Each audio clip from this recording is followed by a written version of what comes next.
Bẹ́yìn náà bá ti rí ìbálòpọ̀ lórí Gbàràdá TV, ó yẹ kẹ́ ẹ ti mọ̀ pé yóò ní apá kejì.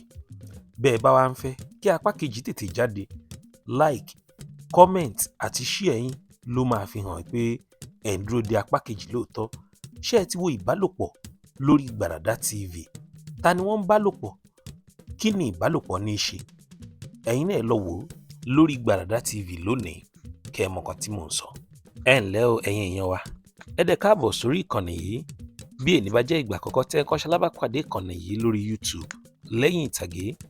Ibi báyìí la ti ń ṣe àtúpalẹ̀ sinimá Yorùbá, bóyá ìta àti wò, èyí tó ń bọ̀ lọ́nà tàbí ìta àti wò lọ́jọ́ tí ó ti pẹ́.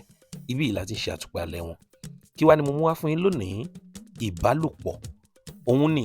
Ṣẹ́yìn náà ti rí àbẹ́ẹ̀ tí rí sinimá yẹn? Ṣé ẹ ti wo àbẹ́ẹ̀ tí wò ó? Ó ti ń ṣò lórí Gbàràdá TV. Ìbálòpọ̀.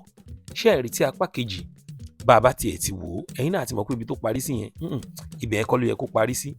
Sinimá yẹn ṣì ń tẹ̀síwájú. Ìbálòpọ̀ is a gripping Yoruba drama that reminds us that no secrets stay buried forever. With strong performances from Niyi Johnson, Bisola Badmus, and veteran Fausat Balogun, the movie delivers a powerful message about karma, hiding truth, and emotional consequences. This is not just a love story, it is a reckoning. Ẹ̀yin náà lọ wo ìbálòpọ̀ lórí Gbàràdá TV. Kẹ́ ẹ lè mọ nǹkan tí mò ń sọ. Sinimá tó ju sinimá lọ ni. Iṣẹ́ ńlá ni ìbálòpọ̀. Ẹ wo, àṣegbé kan ò sí láyé o. Àṣepamọ́ ló wà fúngbà díẹ̀ náà dẹ̀ ni. Ṣé ẹ mọ̀ pé mo máa ń sọ? Ọ̀tá fàsókè yìí ló borí. Bọ́ba yìí ò bá rí. Tọ̀run wò ó. Ìwọ ọ̀rẹ́ mi, kí ni ìwọ náà ń ṣe pamọ́ o? Ìbálòpọ̀ tí ń ṣò lórí Gbàràdá TV. Ẹ̀yin náà lọ síbẹ̀ kẹ́ ẹ lọ wò ó. Bí ní bá jẹ́ ìgbà àkọ́kọ́ yín tẹ́ ẹ kọ́kọ́ ń ṣalábàpàdé ìkànnì yìí Lẹ́yìn Ìtàgé, ẹ má gbàgbé láti subscribe sórí ìkànnì yìí o. Kẹ́ ẹ dẹ̀ máa tẹ̀lé wa.